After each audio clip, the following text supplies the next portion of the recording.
Jumpa lagi. Ini Ustadz ini memang agak, saya tidak tahu ya bagaimana cara membuka otak mereka supaya lari kepada kebenaran ya.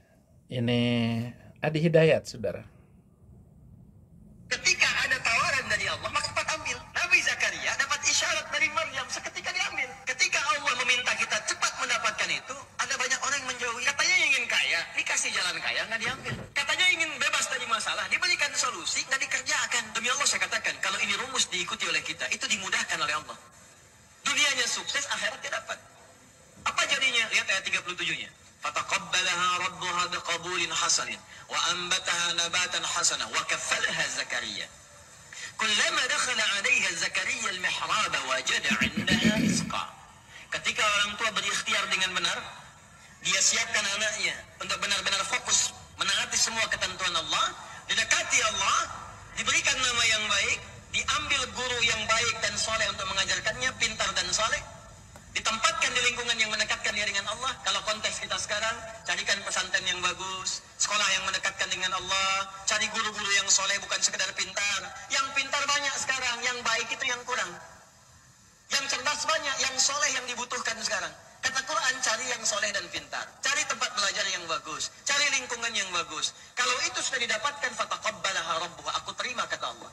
Kalau Allah sudah terima, wa ambataha nabatan hasana, biar aku yang selanjutnya menanggung semua keperluan-keperluan dia.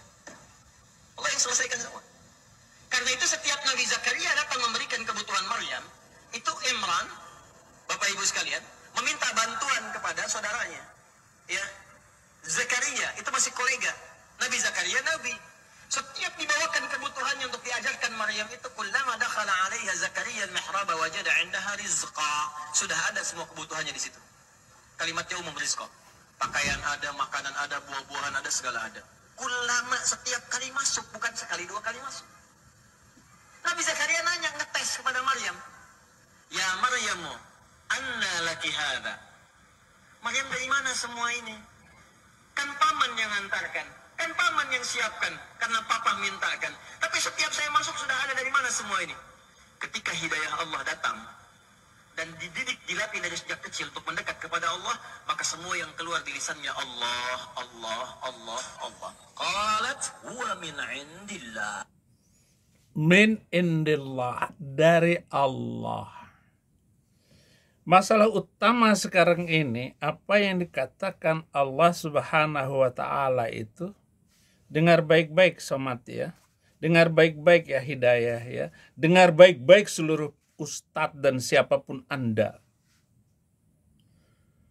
Seluruh nabi di dalam Alkitab tidak mengenal Allah Subhanahu wa Ta'ala, nggak dikenal.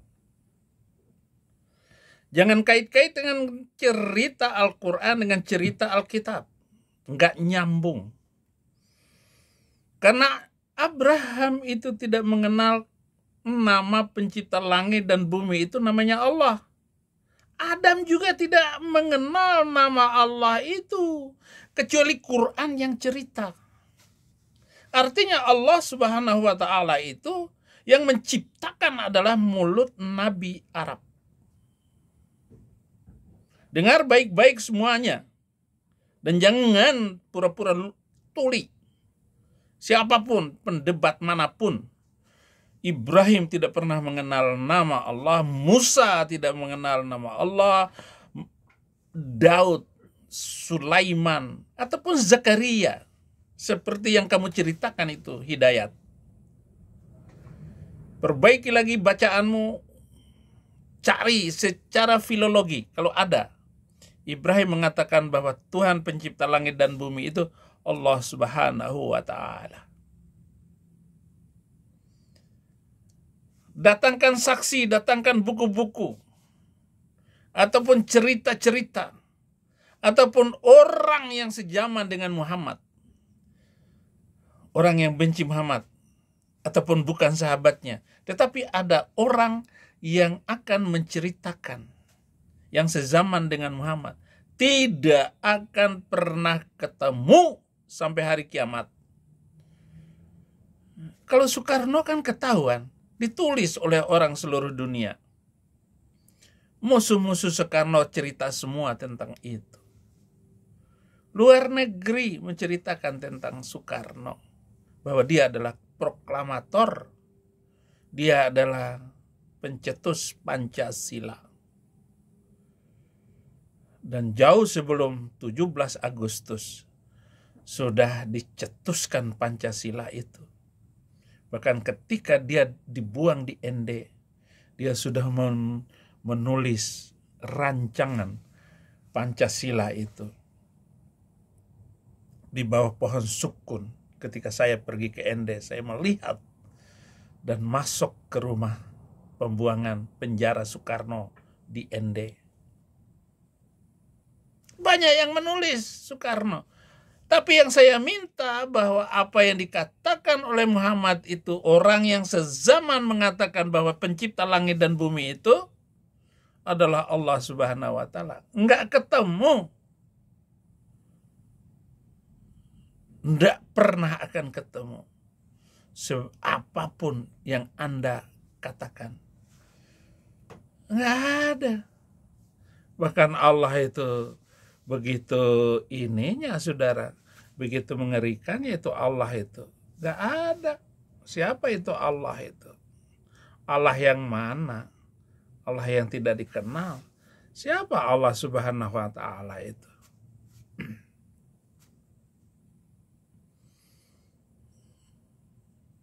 Allah Subhanahu wa Ta'ala itu adalah Allah Mekah. Surat ke-27 ayat 91 berkata begini, Innama umirtu an a'buda rabba hadzal bait alladzi harramaha wa lahu kullu syai'in wa umirtu an akuna minal muslimin.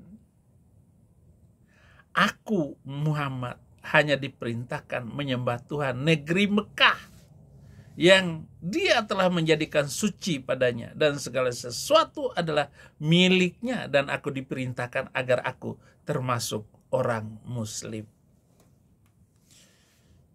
Dialah manusia muslim katanya. Tapi di ayat yang lain, Ibrahim yang muslim awal, ada yang lain, Musa muslim yang awal.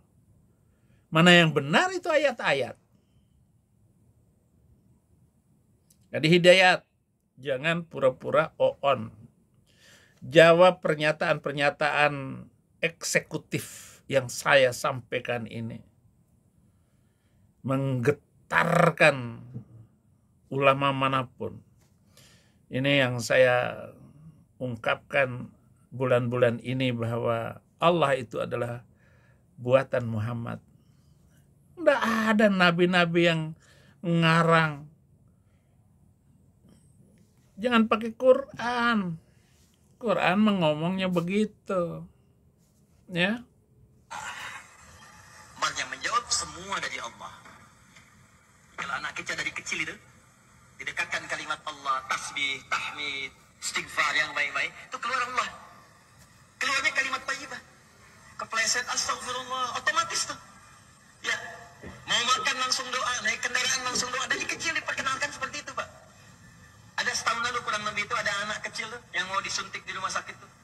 Ya, karena dia dekat dengan kalimat-kalimat itu, begitu mau disuntik, astagfirullah, ampuni aku ya Allah, ampuni aku ya Allah. Anak kecil mau disuntik. Orang dewasa berbuat salah nggak kenal istighfar, anak kecil disuntik sudah istighfar. Buktikan bahwa Allah Subhanahu wa Ta'ala itu adalah Tuhan yang diajarkan nabi-nabi sebelumnya. Adam tidak mengenal Allah Subhanahu wa Ta'ala. Dari mana kok tiba-tiba bahasa Arab Adam hidup sekian lama itu? Adam 5.000 tahun sebelum Quran datang. Dia berdoa, Rabbana zalamna anfusana wa illam taghfir lana wa tarhamna lanakunanna minal khasirin. Doa Adam seperti itu dalam bahasa Arab. Mana ada Adam berbahasa Arab? Ketahuan lagi kamu somat. Ini mau menceritakan siapa sebenarnya? Quran surat ke-8 ayat 41, 1/5 harta rampasan perang untuk Allah. Wa'lamu annama ghanimtum min syai'in fa'anna ilaihi humusuha khamsahu wa li rasuli walidhil qurba wal yatama wal masakin wa ibnis sabili in kuntum amantum billahi wa ma anzala ala abdina yaumal furqan yauma taqal jam'an wallahu ala kulli syai'in qadir. Dapat harta rampasan. Ketahuilah sesungguhnya segala yang kamu peroleh sebagai rampasan perang 1/5 untuk Allah, rasul, kerabat, anak yatim, orang miskin, ibnu sabil. Demikian kami beriman kepada Allah dan kepada yang kami turunkan kepada hamba kami Muhammad di hari Furqan, yaitu hari bertemunya dua pasukan. Allah Maha Kuasa atas segala sesuatu. Jadi sudah dapat 1/5 untuk Allah. Allah itu dapat harta warisan, rampasan. Orang lain yang ditebas lehernya, dia dapat harta rampasan. Saya sudah membuat video kemarin ini. Perang pertama Badar itu terpaksa harus dilakukan. Karena memang beliau sudah banyak beberapa istri. Dan untuk menghidupi istri itu terpaksa harus melakukan perompakan di Badar. Maka terjadilah perang Badar itu. Jadi Allah menjanjikan kepada Muhammad rampasan perang yang berlimpah-limpah. Wa'adakumullahu maghanima katsiratan ta'khudunaha faja'ala lakum hadhil wa kaffa aydiyan nas ankum walitakuna ayatan lil mu'minina wa yahdiyakum siratan mustaqim. Allah menjadikan kepada kamu, janjikan kepada kamu harta rampasan perang yang banyak dan dapat kamu ambil, maka dia segerakan harta rampasan perang ini untukmu dan dia akan menahan tangan manusia dari membinasakanmu agar kamu mensyukurinya dan agar menjadi bukti bagi orang-orang mukmin dan agar dia menunjukkan kamu ke jalan yang lurus. Dan kalau cerita semuanya, Muhammad melanggar seluruh 10 perintah itu. Allah Subhanahu wa Ta'ala juga penyesat. Bagaimana dia menyesatkan dan membiarkan orang lain tersesat sampai mengalir ke laut. Ya, demikian ayatnya. Dan kami jadikan penjaga neraka itu hanya dari malaikat. Kami menentukan bilangan mereka itu hanya sebagai cobaan bagi orang-orang kafir, agar orang-orang yang diberi kitab menjadi yakin, agar orang-orang yang beriman bertambah imannya, agar orang-orang yang diberi kitab dan orang-orang mukmin itu tidak ragu-ragu. Nah, saya yang sudah belajar Alkitab ya nggak boleh percaya dengan Quran. Dan agar orang-orang yang dalam hatinya ada penyakit dan orang-orang yang kafir berkata, apakah yang dikehendaki Allah dengan bilangan ini sebagai suatu perumpamaan? Demikian Allah membiarkan sesat orang-orang yang dia kehendaki dan memberi petunjuk kepada orang-orang yang dia kehendaki. Dan tidak ada yang mengetahui bala tentara Tuhanmu kecuali dia sendiri. Dan sakar itu tidak lain hanyalah peringatan bagi manusia. Sakar itu neraka. Bandingkan dengan ayat Alkitab, yang hilang akan kucari, yang tersesat akan kubawa pulang, yang luka akan kubalut, yang sakit akan kukuatkan. Harta yang gemuk serta yang gemuk dan yang kuat akan kulindungi. Aku akan menggembalakan mereka sebagaimana seharusnya. Yehezkiel 34 ayat 16. Beda dengan Allah yang kamu percaya itu, dengan Allah yang saya percaya sekarang. Tidak bisa dilampaui lagi cara berpikir Allah yang kami kenal dalam Yesus Kristus. Kalau Allah dalam pengertian kamu itu adalah Allah sumber kebencian. Maidah 14, Allah membiarkan kebencian orang-orang Kristen dan orang-orang Islam sampai hari kiamat. Dan di antara orang-orang yang mengatakan kami ini Nasrani, kami telah mengambil perjanjian mereka, tetapi mereka sengaja melupakan bagian pesan yang telah diperingatkan kepada mereka, maka kami timbulkan permusuhan dan kebencian di antara mereka sehingga hari kiamat. Dan kelak Allah akan memberitakan kepada mereka apa yang telah mereka kerjakan.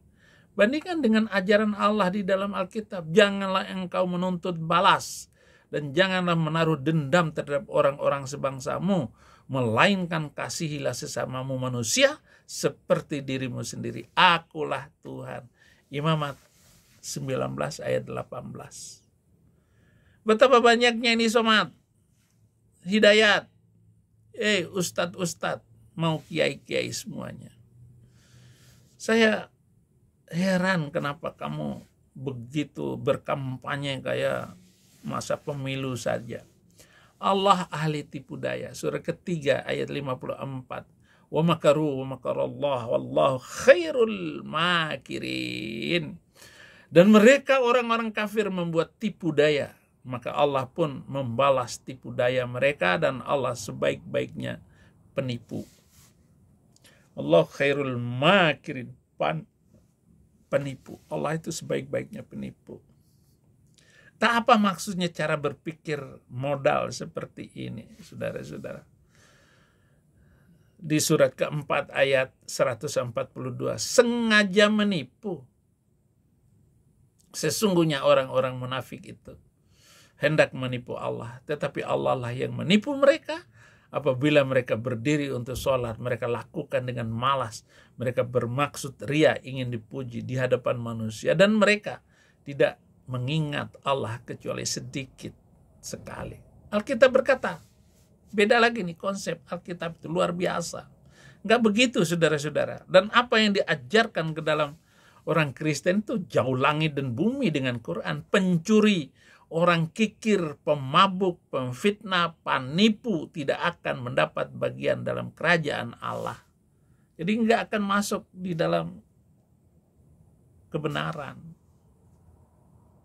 Ini Allah yang jadi penipu. Gimana itu? 1 Korintus 6 ayat 10, jangan menjadi saksi terhadap sesamamu tanpa sebab dan menipu dengan bibirmu. Janganlah berkata sebagaimana ia memperlakukan aku, demikian kuperlakukan dia. Aku membalas orang menurut perbuatannya. Amsal 24 ayat 28 sampai 29. Kemudian yang keenam, Allah kerjasama dengan syaitan, mendorong mereka agar orang-orang kafir berbuat maksiat. Surat 19, surat Maryam ayat 83, demikian. Alam tara anna arsalna syayatin alal kafirina ta'uzuhum azza. Tidakkah engkau melihat bahwa orang-orang, sesungguhnya kami telah mengutus setan-setan itu kepada orang-orang kafir untuk mendorong mereka berbuat maksiat. Dengan sungguh-sungguh iblis datang dengan bapa untuk mendasakan ayu. Bayangkan saudara-saudara, kembali lagi kepada ayat tadi. Allah Subhanahu wa taala bekerja dengan setan untuk menyesatkan orang kafir. Jadi rupanya setan-setan sudah menyesatkan Saifuddin Ibrahim untuk menjadi kafir dan lebih kafir. Jadi saya tidak salah melakukan dan membaca apa saja tentang ini. Nggak salah dong. Orang setan yang nyesatin saya atas perintah Allah. Beda jauh langit dan bumi apa yang disampaikan oleh Alkitab. Maka firman Tuhan kepada iblis, nah, segala yang dipunyainya ada dalam kuasamu. Hanya janganlah engkau mengulurkan tanganmu terhadap dirinya. Kemudian pergilah iblis dari hadapan Tuhan. Enggak menyuruh.